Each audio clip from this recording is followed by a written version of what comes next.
Like, no disrespect. Like, this is Fernando, if you see this, no disrespect. You know, I've had people in my classes and they'll get like a 99, but like the whole time they're taking the test, they're like bawling their eyes out like they're failing it. And I'm over here getting an 83. I'm happy. You're over here crying because you got 1 point off. I'm like, bro, like, come on now. But yeah. You are pretty quiet on the field too. Is that how you've always been? Yeah, I mean, I don't really say anything unless I need to. If you say something to me, I'm gonna say something back and you're gonna see it.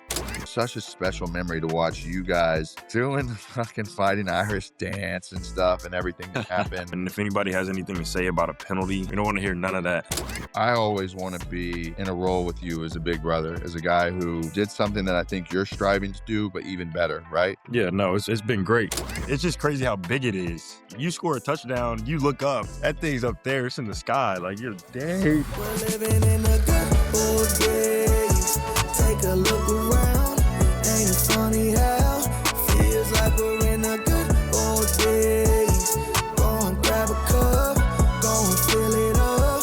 Cheers to living in the good old days. Welcome to Glory Days, presented to you as always by PrizePicks. The guy I'm looking at right now I don't think he needs much of an introduction, but one of the top players in college football. Also, if you can't tell, a fighting Texas Aggie, a brother of mine, a guy who I've created an unbelievable relationship with. Led my Aggies to their first ever college football playoff appearance.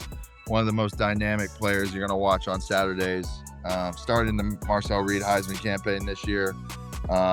Texas A&M's Marcel Reed. What's up, brother? How we living? We're doing great, man. How you doing? I'm good, brother. I just got to Nashville. This is, an old home of yours, a new home for mine, and, I'm excited to be here. Obviously, I'm fitting in with the way I'm dressed so far. So I always want to be in a role with you as a big brother, as a guy who, did something that I think you're striving to do, but even better, right? Like there was times last year where, we're national championship hopeful, we're Heisman hopeful and things, and you have an unbelievable chance to create a legacy for yourself that is one in its own, right? One like Kellen made for himself, that's not overshadowed by me and what happened in the past, and really carve out your own lane. So I think it's just, for you to speak a little bit on what our relationship has been, how it's been, and like what it's helped you with, or, what it's been difficult hearing about maybe even. Yeah, no, it's been great. Going over the off season, like you said, you're doing things and you'd reach out and,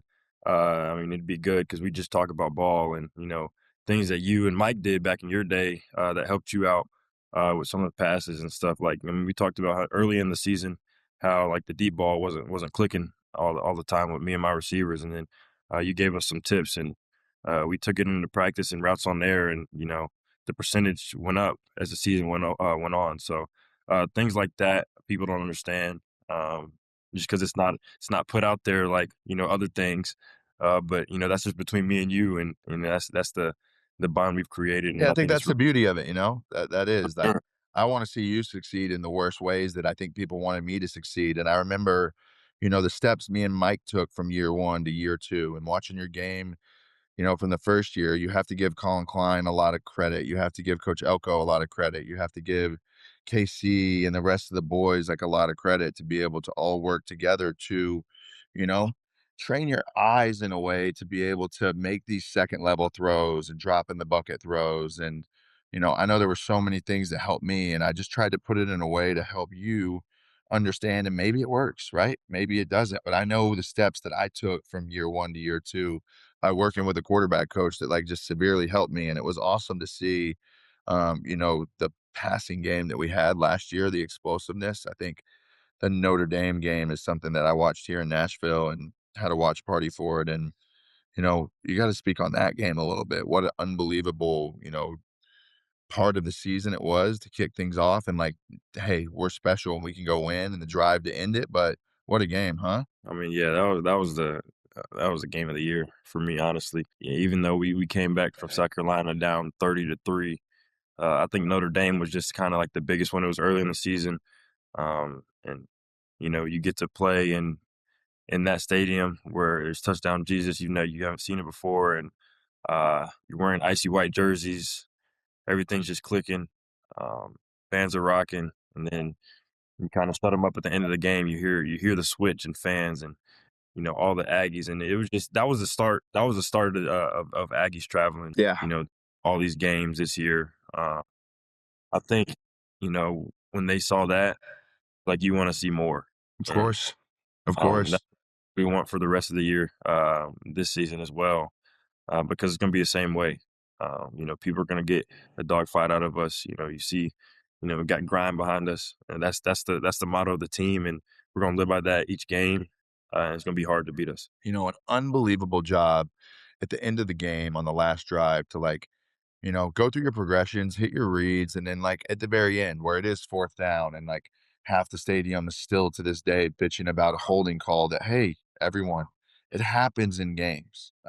It does. You're not going to ever see a game that's officiated, whether it's NFL, college, whatever it may be, it's perfect. These guys are human and make mistakes too. And, whatever your thoughts are on about it, you did such an amazing job of making sure you're able to drift and get that ball up as the last play of the game to where it's this can't be thrown out of bounds. This can't be thrown low where it skips in. It has to be a ball where at least you jump up. Maybe you get a PI, or maybe he comes down with it in the way that he did. And it's just such a special memory to watch you guys doing the fucking Fighting Irish dance and stuff and everything that happened. For me, I've been very vocal about Notre Dame and what they are. They're an unbelievable program. I know I have a ton of friends that went there, but to take down a school that's had a ton of success and been great throughout the years on a play like that and get your momentum into the season is huge. Yeah, no, that was amazing. And if anybody has anything to say about a penalty the game, I got 2 touchdowns taken away this year for bad holding calls. So I think, the officials got that back. And so. a kickoff in that game. Yeah, exactly. So we don't want to hear none of that. PrizePicks is America's #1 sports picks app. App is really easy to use. Just pick more or less on 2+ players to make a lineup. That's it. And PrizePicks is available in most states. Football may be over, but basketball season is heating up, and tourney time is right around the corner. Just use code Johnny and get $50 in lineups when you play your first $5. PrizePicks. It's good to be right. Elko has a ton of belief in you and what you are as a player. Identified you from a year where you and Connor were bouncing back and forth, and then you get a chance to be the starter, and now you get handed the keys. And it's just, you got to speak a little bit about Coach Elko's, putting pressure on you to develop your skill set, but also believe in you in a way that's got to feel just exhilarating, Yeah. No, Elko's a great coach. I think he's believed in me since day one. He knows that, I've kind of worked to, be in the position I am, but he also knows that there's a lot more work that can be done and will be done.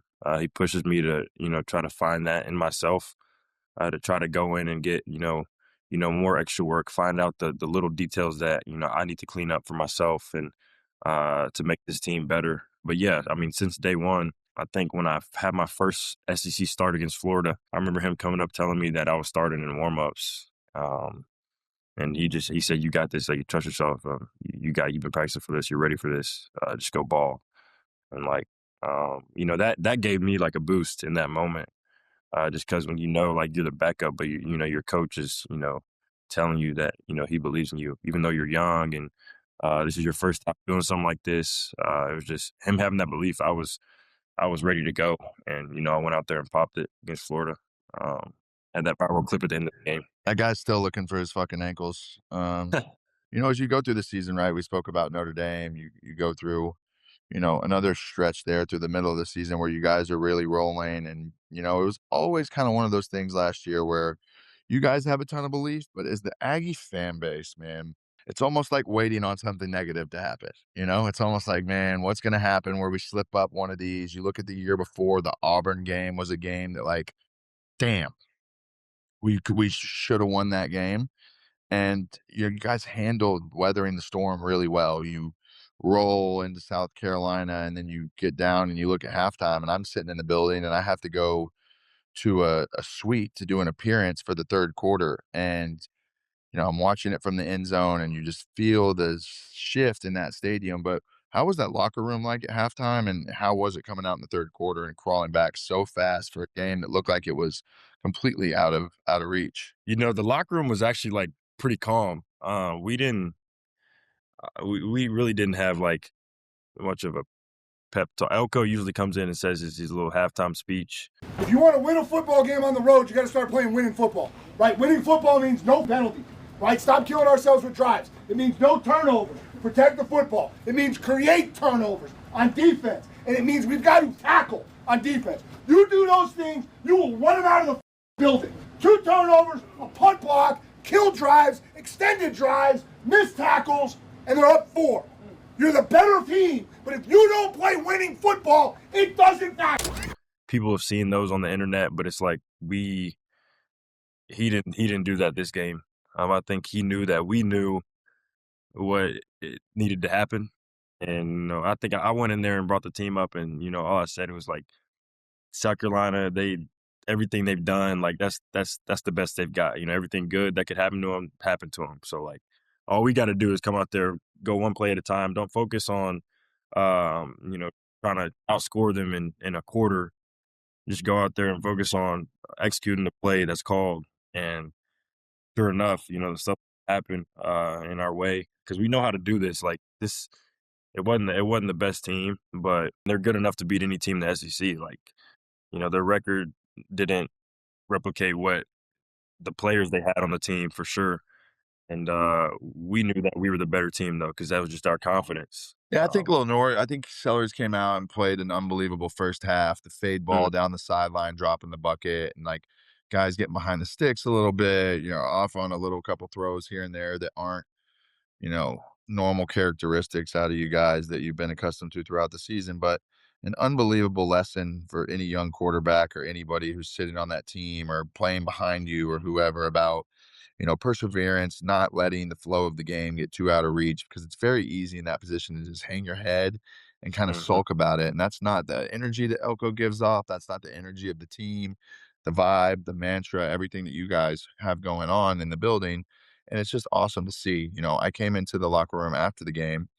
What an amazing experience, right? Like I left that locker room that day, like it was such a celebration and it was such a high point, like to come back and do that, Yeah. the program history, comeback type of thing.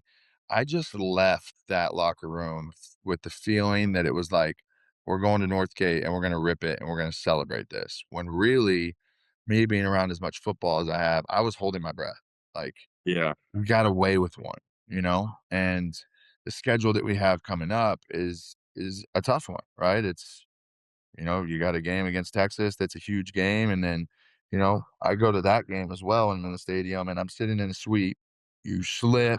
I see your knee on the replay and stuff. And immediately, like, I make my way down to the field. I'm like, I got to see this in person. Cause I'm like, I've had those no contact injuries. I've had that, like, my knee used to pop in and pop out, like hyperextend and come back in, but I never would have like serious problems where I could just put a sleeve on it and go back. So that had to be a moment for you where, you're trying to go make a play, you make a normal cut, and it just kind of like wobbles on you a little bit.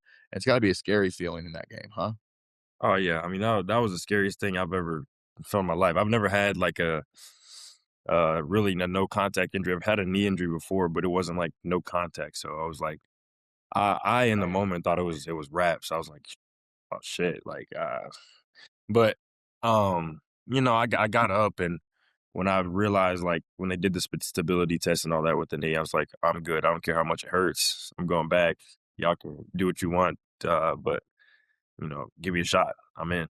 Like, it's nothing gonna take me out. I played Notre Dame with dang near a separated collarbone, so I'm a pretty tough cat. It's hard to keep me out of a game, especially that one. That's one game I'm not gonna come out of For if I don't sure. need to. For sure. I think everybody in the building, everybody in the Aggie, network and Aggie Nation knows that, sees that. Your toughness has never been in question. That was just a tough day in general. I think from a Yeah, offensive standpoint, a big deal when you're throwing into the wind and you're throwing downwind, right? It's a little bit harder to drive the ball, harder to control it when you're downwind. It can get away from you a little bit. And then when you're throwing into the wind, it can get a little wobbly on you if it doesn't come out of your hand right. And then you look at it as a team game, right? From a defensive standpoint, we had Arch in positions and multiple, spots throughout that game where we get a stop here, the game changes, right? And he runs it up the middle and scores, and it's just like one of those days where it was very much Texas's day. I'm in the locker room after the game, adapt you up, make sure you're good, and like get out of there because it's a nightmare for me to walk through Austin and get to, where I'm going. But when you reflect back on that game as a whole, it's got to give you some motivation going into this year, and one that's got to be circled on the calendar, even though it's at the back end of the schedule. No, yeah, it's always going to be one circuit on the calendar. And we have the opportunity to have him back in Kyle Field. So, we're going to be rocking. We're going to find a way. There's no doubt about it. We're going to find a way. Yeah, I think it was interesting to see too. It's such a rivalry game, right? And or going in, obviously coming in, feeling really well after the second half of South Carolina, and that game's tough. That game's tricky. You can't really say a lot in the media before and give them any more attention than they already have and hype. Yeah, And I think there was a time just that there was a little bit of billboard material that we kind of gave them because they had struggles versus Mississippi State and Kentucky, and they were the preseason #1, and they lose to Ohio State, but like a very good football team nonetheless from the running back position, from their defense, just like, a very solid team. So it's a tricky rivalry to where you want to say so much, but it almost hurts you. yeah. I guess I don't. Honestly, I don't believe in all that billboard stuff. Um, I I do. think I think everybody got something to say. If because football guys might have something to do. Sure, I guess. I did Football it in guys. high school to our rival. Yeah, We, in my sophomore year maybe, and we beat Cibolo Steel in San Antonio, and we weren't supposed to beat them, and it was a crazy game, and we go into our rival next week against Alamo Heights, and I get on Facebook, and I'm like, "Pfft, you pussies think you've seen anything in that game? Wait till this one." And it was the worst high school game I ever played. They came out hungry. They popped us in the mouth. You're in the bottom of the pile, and they're just yeah, like, "Man." And I remember getting back to the locker room after, and Coach Smith and Coach Scott, my 2 coaches, were just like, "That's not how we play ball. We just go on about our business. You don't say anything, you shake hands, you go on with what it is." So, I guess that's why the reason I believe in it, but, you know, the game of football is about flow, is about momentum, is about so many other things, but, it's definitely a little different when they have something to say about it and they're pinning their ears back 24/7 and coming after you, you know? yeah, yeah, yeah. I feel you. I'm not one to say. I don't really say stuff anyway. Like I'm the one. I stay off. I stay off the stuff. You are pretty quiet on the field too. Is that how you've always been? Yeah. Yeah, I mean, I don't really say anything unless I need to. Like if you're barking at me, people don't bark at me. Like they don't. If you say something to me, I'm gonna say something back, and you're gonna see it. I'm just not gonna play. But I let my play do the talking. I got all the smoke, man. I'd be at the bottom of piles and I'd be running all over teams and they'd spit in my face in the bottom of the pile. And that white boy, like fucking just, it was fucking midget. Like they called me everything in the book at the bottom of these piles and stuff. And, it got me to the point where I used it as fuel and as motivation to be like, well, I'm coming back again and I'm running this ball again. And you're going to have to try and catch me all day long. And for me, it did give me motivation. It did give me um, there's nothing like, and you can speak on this, there's nothing like making a real play in Kyle Field. Nothing like it. Yeah. That place gets loud. It's crazy because it's just crazy how big it is. Like you score a touchdown, you look up, that thing's up there, it's in the sky. Like you're dang. You don't realize when you're playing football, you don't realize how many people are in the stadium. And then when you kind of like look up at it, it's 108,000 looks like a million. Yeah, it really is. And I only got to see it with maybe 90, Yeah. 93, 94. But it's awesome to see what it's turned in now, a game day experience at Texas A&M. I mean, it's got to be a great selling point, right? Look at that building that you're in right now. Like our chairs didn't look like that. That room didn't look like that. I think thankful for the multitude of donors who have done so much for the program, right? To get it to a place where you watch the recruiting trips come in and guys just be like enamored who come from different backgrounds, some really nice high schools, some that, you know, aren't that way. And it's got to be a great recruiting point, selling point, one that you can kind of probably reflect back on and remember your time coming in on recruiting visits and seeing it and even what it's adapted to now. Yeah. It definitely is a good recruiting point for sure. You come in, you see the field.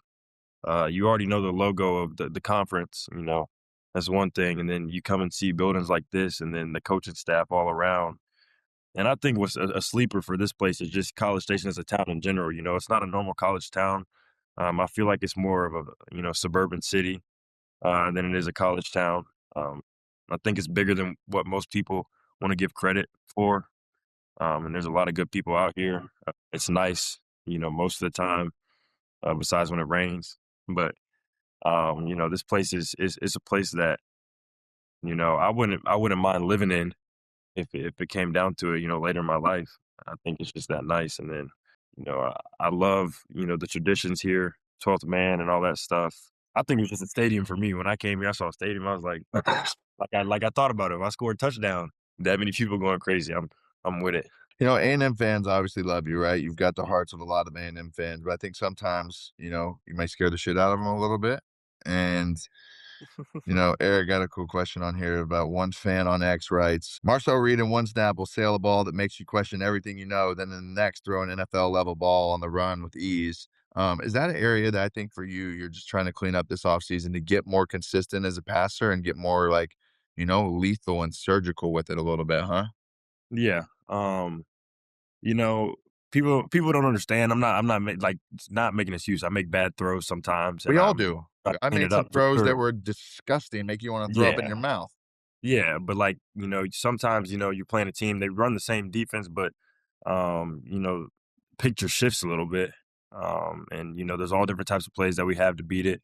Sometimes I get my eyes there late or you know, some type of rushes, you know, moving my feet so my feet don't match my eyes and then you're trying to rush a throw and then the ball sails on you, all types of stuff. It's all in mechanics and you know, when things go to shit, when you're, you know, moving around or your eyes don't get there at the right time, you know, that's what happens. So just trying to find ways to make sure my mechanics stay the same with every throw, regardless of pressure and where my eyes are. I think that's just the biggest step, the next step. And Yeah, it's just, tying it in, you know? You really yeah, have to tie in and be on timing for, you know, matching feet to eyes to hitch to, you know, making sure you're timed up with everything because it's so important. I mean, you have a quick release. You know, one thing I didn't get to do last year is make it down in the spring and be able to like get around and work a little bit and like feel like I've given you as much good advice as I can about rallying the guys. You know, staying a little bit after on days that you don't want to, and just you know, you have a day in practice where you can't get the smash route right, and like he's taking it too high when it's in this coverage, and you want to flatten him or you know, they maybe take the hitch a little bit too deep and you have to like sit there and kind of explain it, especially to young guys. Like, listen, here's how this works. And this is what I spoke to you so much about half line and why it's so good for you is because you know, a lot of these teams that base coverages in college, they're matched on both sides. You don't see near as much cloud on one side quarter, like cover six. You'll see a hmm lot of man, but you have to have guys that are good at identifying, finding space and zone, and being able to lean leverage on guys and man, and be able to flatten out routes if you need them. Because what you'll learn as you go through it is how much nicer is it when you throw that corner route and the ball's out of your hand before he's even turned around, but you yeah, know he's gonna flatten, you know he's gonna lean and go to space, or maybe he beat him, slipped him, went inside and takes it high over the top, or you drop one in and it's a little bit different throw. But that's just something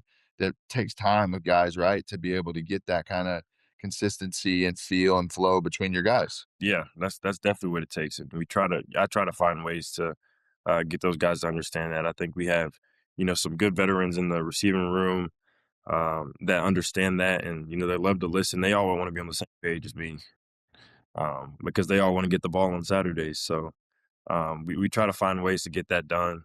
We've been doing a really good job this offseason of just finding time to throw, get some throwing sessions in, and just going over the new concepts and getting the continuity. I think, you know, all those guys want to work, and you know, I love it. You know, I just love going out there and playing catch with them, listening to music with the music playing on the Bluetooth in the indoor. It's nothing better. Epic moments last year, you know, the year before, you know, you're playing some of the best football in the country. You know, as you start to hear buzz about A&M starting a Heisman campaign for you and you're in the conversations and you know, I very much after the Notre Dame game, I changed my profile picture on Twitter to you. Like I was as much push as I can behind it. How is it in that moment as you're starting to be in those conversations? Obviously, it's something where you just go out and play and try the best and hope it works out, but you know, it's gotta be something you feel and you notice, and you're like, "Man, this is potentially a dream to be able to go out and do something."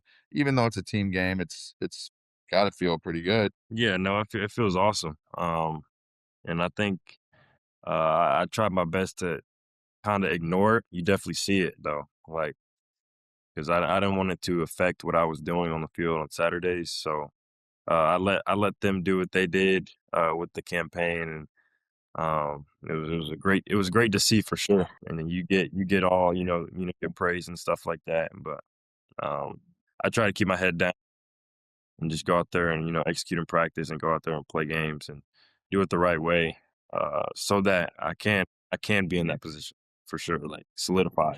It's fun to see my trophy in there and see John David Crow's and, you know, all the list of awards of amazing players. You know, you have Myles Garrett being the sack leader, Mike, what he's doing. It's just such a awesome thing to watch in that building, the way they have it set up, and to see the legacy of what the program is, right? Even if we hadn't had the team success that we want since the 90s, and maybe a couple years sprinkled in here and there, but you know, it's got to feel good for you guys to be able to see that stuff, realize that the positive history and positive guys that we do have, and wanting to create one for yourself, right? Wanting to create one for all those guys in the locker room to where you're up on those walls, your team is up on those walls and etched in the history of Aggie, you know, fans forever. Yeah, yeah, those things out there, things that I think a lot of the players come in and look at. I know Torian York for sure.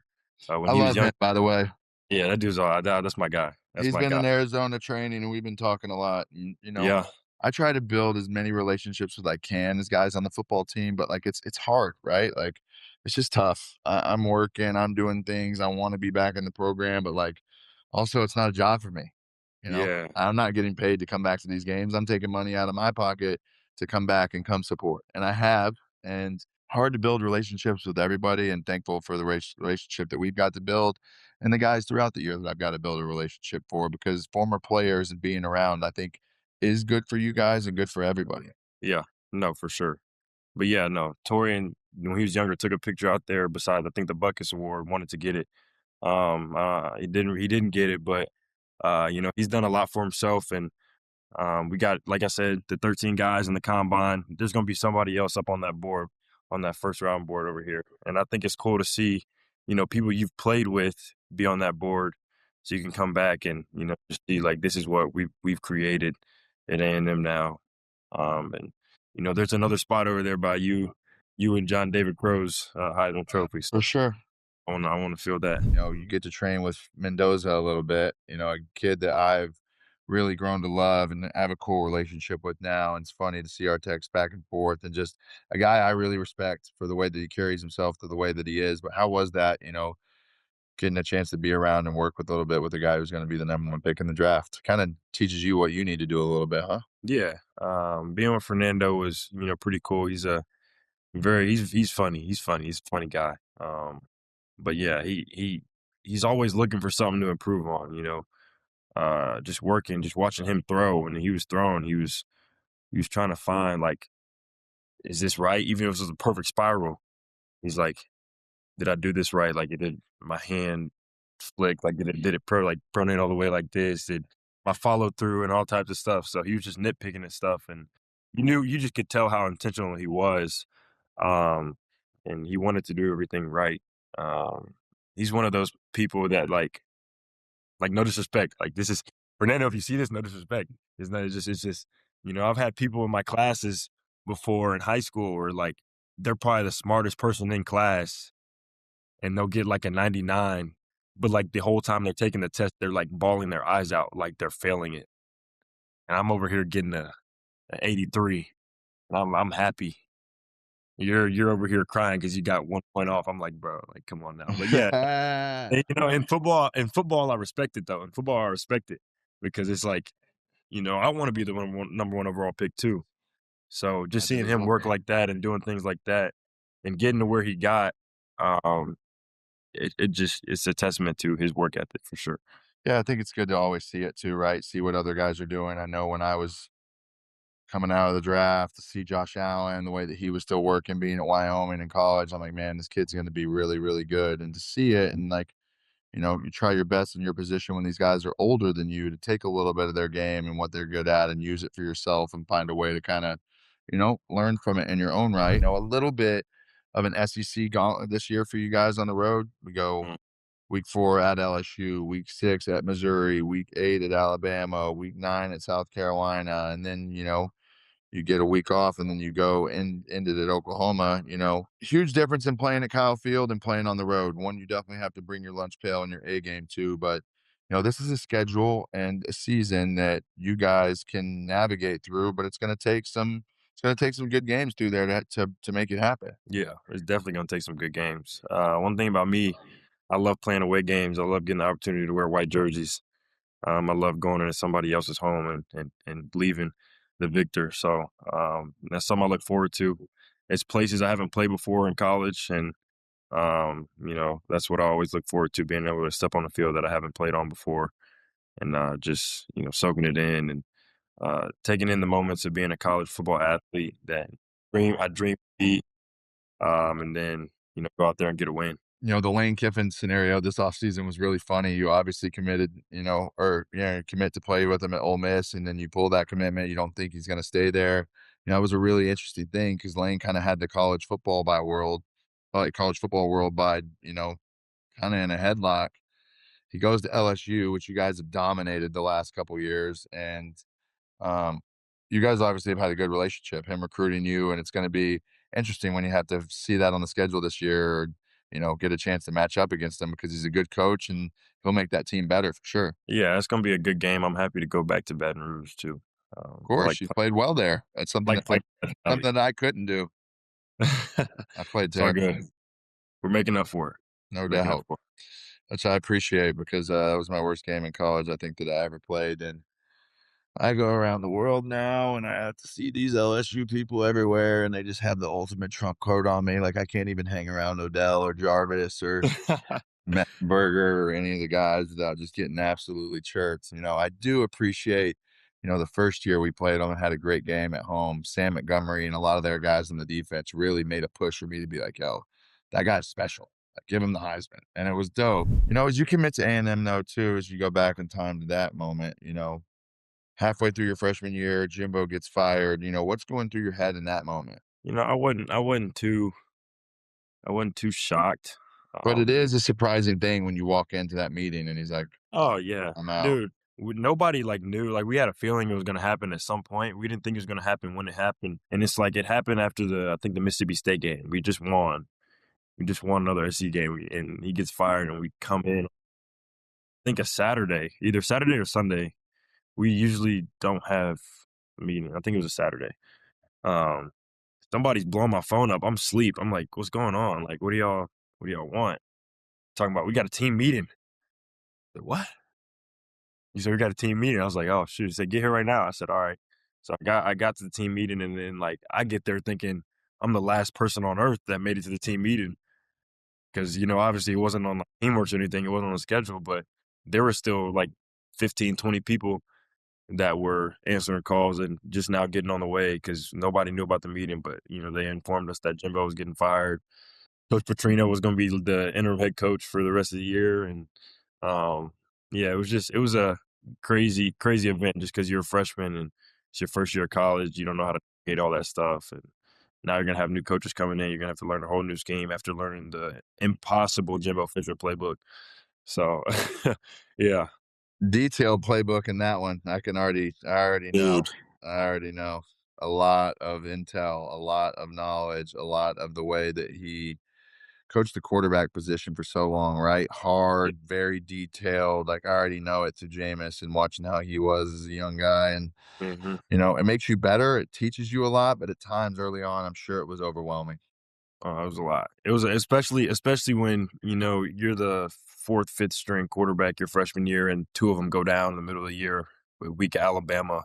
And you're thinking you might have to play against one of the best teams in the country and you barely know it. I asked Diego Pavia this question the other day too about just what, the NIL has allowed you to do as far as your living, as far as your family, as far as like what the blessings are to be able to go and have like a healthy bank account when you're in college. Because your life at Vanderbilt was fucking like my life in College Station, except more free. I mean, we go to Kid Rock Steakhouse when I went to go, like, maybe take care of some of the bill. They're like, no, no, Diego doesn't pay here. I'm like, what? Fuck this guy, bro. This is like the perks of the NIL. I think the thing that me and Mike and all the guys talk about now and laugh about is like, there were times where guys were taking 6 plates of food out of the, dining hall in that same building that you're in and going back to an apartment that may or may not have lights on because you didn't know how to manage money when you were 17, 18, 19 years old.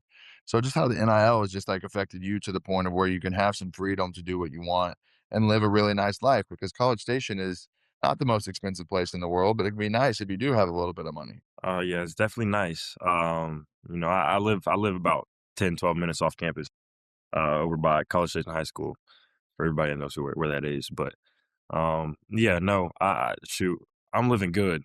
I mean, we got the nutrition center here. I take some to go plates home, and then the rest of my money goes to DoorDash or clothes. Yeah. Yeah, I mean, I'm not spending my money in a really bad way. I obviously got, a couple things here and there, some jewelry, a couple grills in my mouth, But, I mean, Uh, it's gotta teach you how to grow up a little bit with it, right? And be able to yeah. have good people around you. Has Elko and the program done a good job of being able to educate you guys on that? Because I'm sure not everybody's in the same boat as you with that, right? Like, there are guys that are egregious. You're going to the Mercedes dealership in College Station, you're doing some stuff. It's like, "Hey, you're not guaranteed, like, any of this for a full 4 years. Maybe some are, maybe some aren't, but you still have to go out and earn it." And, it's gotta be, like, interesting to see the dynamic of some guys who come into the locker room and you're like, "Yo, you dropped the bag today." Oh, no, there's definitely some people in the locker room where it's like, "Dude, you gotta slow down, like, I'm you're losing your mind right now." But, no, Elko's done a great job. I mean, we've had a couple people come in and, talk about, financial literacy. We've had courses that we've taken in class, where we're going over that stuff. I think, the first course I took over the summer when I got to A&M, um, was a financial course, and how to kinda manage our money. So, Elko's done a good job, but I think the university has, for student athletes as well, just knowing that this is gonna be a part of, what the NCAA is doing, going forward, NIL. So, no, they've done a really good job with that. I manage my money pretty well. Obviously, I have a financial advisor and a CPA. My dad was a coach. He knows how that stuff goes, so he watches over, doesn't let me do too much with it. Yeah, it's a good thing to have, and I think, I learned lessons the hard way, right? I went to the NFL, get cut in 2 years when you're expected more, guaranteed money coming in, blew an absolute bag in a year and just, like, put myself in a position where I was like, "Man, well, what am I gonna do? Am I gonna go back and play?" I didn't manage it very well. I didn't have, I had good people in my ear, but it was just like I just wasn't in that place to be able to be wise enough to do it. Mhm. And, it taught me a lot of things, right? It taught me that I don't need all the money in the world to be happy. It taught me that I can live a very simplistic life if I want to, and it's really got me to a point now where I am able to have some more business savviness and still spend too much. And, I go about it with the mindset of, yeah, I spend a little bit too much, but I also am gonna sit here and grind and work and put myself in a position to do a multitude of things to make it back. And if you put your head down and work hard enough at anything in life, you can do what you want, make what you want, believe in yourself. I think we saw a lot of that with Sam Darnold in the Super Bowl, which was like, yo, believe in yourself and good things happen. I hear it in your voice, man. I hear it in the way that you carry yourself. People give you shit because you went out to Northgate at certain times throughout last year when I did it every week. And it's just about coming out and making sure you play and your play matches what you're doing and your work ethic's never really questioned. But, how is it navigating those experiences and the expectations and things that go on and as being a QB1? Yeah, I try to be a little more cautious. A lot of people for some reason like to put a camera up, when we're outside. So I don't do anything too crazy. No, yeah, but they like to switch up the narrative as well when something goes wrong. And I know myself, I talk to my father about, what's been put out on the internet. But I know myself, my teammates know me, my coaches know me, and they know that that's not me and I don't do those things and I didn't do that. So like You didn't say you weren't. Nobody saw me out the day before a game on Northgate. But I've been to Northgate before, and I went multiple with times. you. Yeah, I'm saying I've been multiple times, and it's like we're still college kids. We have fun, but we do it in a timely manner, and we get our jobs done when we need to get them done for sure. And I think I try to manage that pretty well. I think I'm pretty respectful to fans out there if they're asking for pictures or something like that. I try my best to take a picture in the right setting, and when I want to, I tell people I'm not taking pictures tonight if I don't want to take a picture. Of course, and hopefully people respect that. Yeah. It's a fine line. I've taken 100 pictures in a setting before, and then finally had to tell somebody no, and that guy looks at me and says something to me that absolutely crosses the line of a level of respect that I tolerate, and it Hmm. can go one way. Um, People are very entitled to thinking that because they're around you, pictures are what they deserve and your time is what they deserve, when in reality, it's the kindness of your heart to be able to do that. And, there were weeks and months and times where I'm going through a NCAA investigation and I'm grinding through training camp while also grinding with lawyers at night to protect myself. And like, if you caught me on campus or at the rec during then, like I wasn't paying very many people the time of day because I didn't have the energy for it. Right. I didn't Yeah, have the that's energy exactly to what it be, is. yeah, I didn't have it. Like I'm drained. Like I'm also like, you know, as you're getting to be the QB1, you're on TV all the time and you walk around and people whisper, that's Marcel Reed, like they did me back in the day. It's tough. And I think through time, as you get older, it'll get easier for you and it'd be something that you'll be able to navigate a little bit better, even though you do a really good job of it now. I don't. I try to in the nicest way to say, like, obviously we're not the same, but at the same time we're both human. And imagine if somebody came up to you and asked you for a million pictures. Like, I mean, you get overwhelmed at some point. But we're both human. I'm just good at what I do, and I'm sure you're good at what you do. But there's levels to it for sure. I remember what my off seasons looked like at A&M without the perks of NIL, obviously, but you know, how is the off season now coming off, the way the season ended, the way it started, kind of a lot to probably digest and slow down on, but then get a chance to really get back to work, usually probably pretty soon after the season, huh? Yeah. I mean, we got about 2 weeks maybe off. A lot of the guys were back up here early. Obviously, I was up here early, just kind of recruiting. Got some portal guys that we wanted to get, so I got back and tried to spend a little bit of time with them. But now we're in the midst of everything, just doing winter workouts as usual. Getting killed week in and week out a little bit.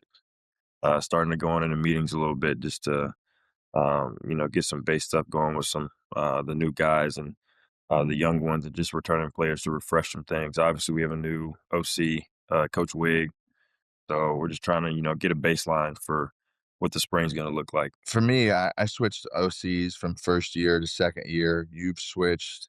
Is this your second time you switched?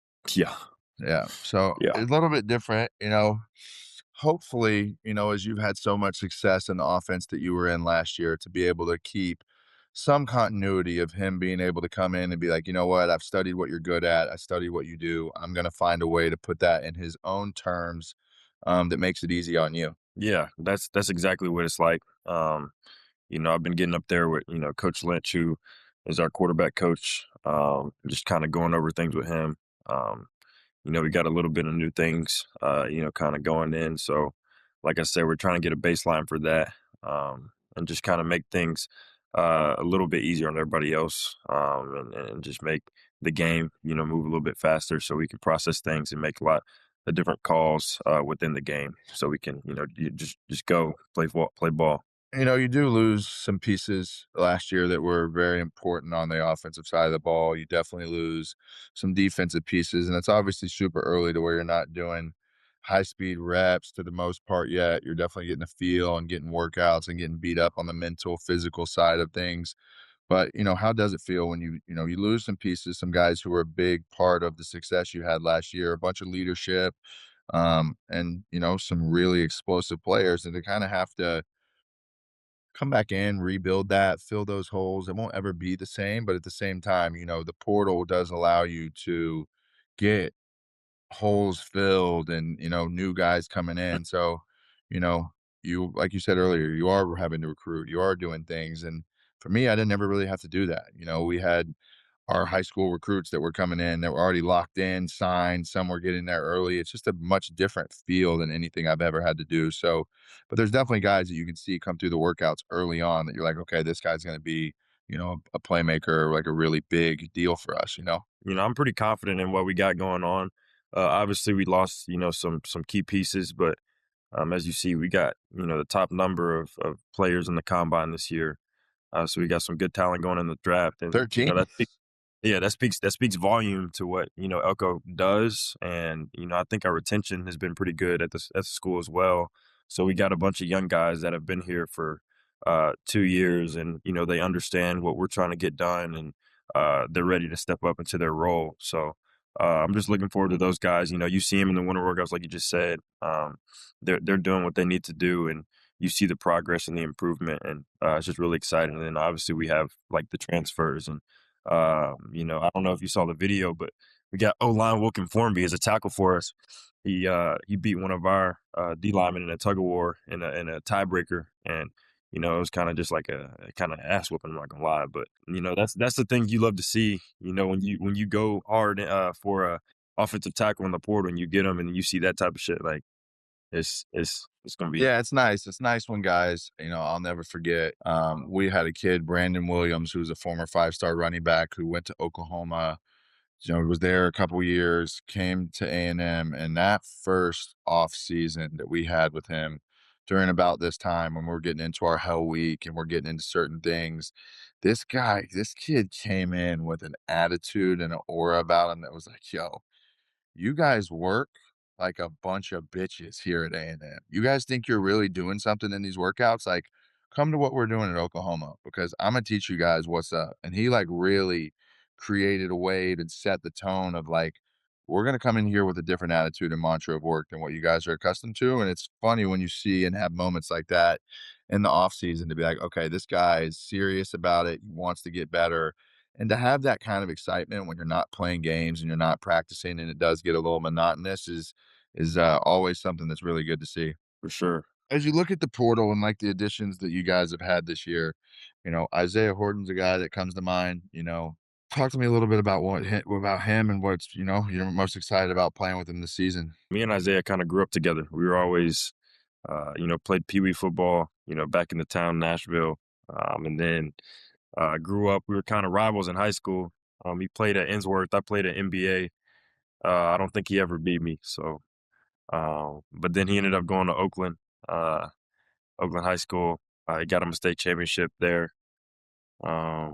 But yeah, I mean, that guy right there is a hard worker. I was real excited to get him. We actually, going in the portal, we were shooting for Cam Coleman for sure. Yeah, I know. Shoot for him. I know. Zay hit me up. I'm thinking Isaiah's about to go into the draft, because Ty Simpson was going on the draft. And, Ty's from Tennessee too. We all played on the same 7-on-7 team, so we all had that connection. I think Isaiah's gonna leave and go to the league. He called me. He's like, what's the word? I saw him he's finna enter the portal. I was like, whoa. I hit him up. I was like, hey. He said the only way I'm hitting the portal, because he hadn't officially hit it yet. He said the only way I'm hitting the portal is if I'm coming to A&M.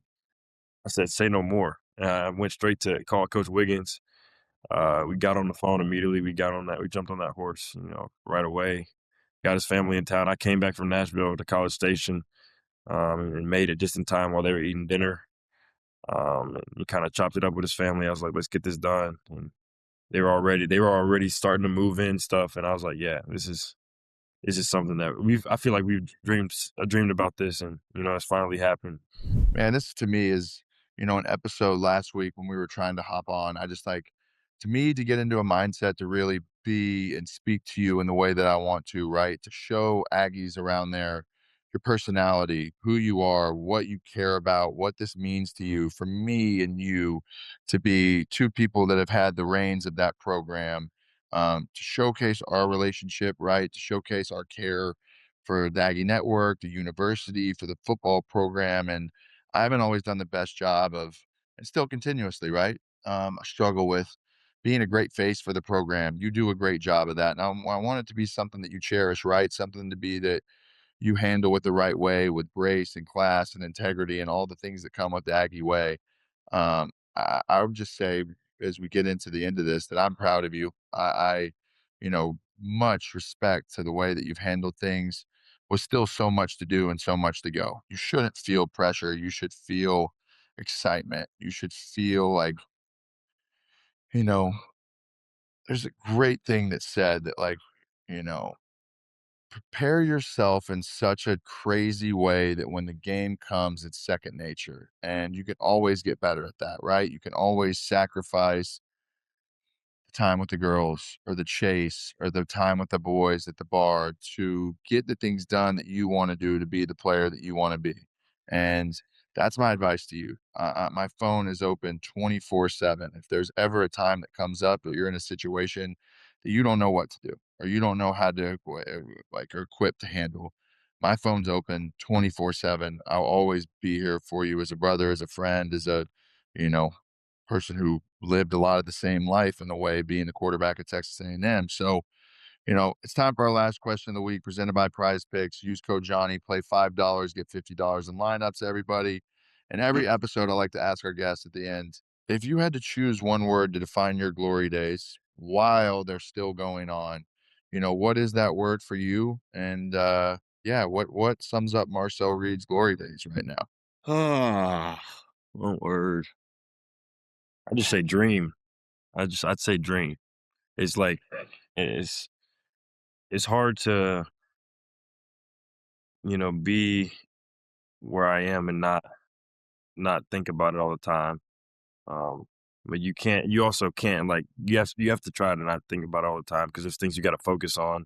But like I'm in a place where a lot of people wish they were, and a lot of people everybody who sits in these seats in the mornings at 6:45 or 7 a.m. are in a lot of places that a lot of people in this country wish they were. And you kind of have to, take it with a grain of salt and just, appreciate the fact that God woke you up this morning. God gave you the gift and the talent to be a collegiate athlete.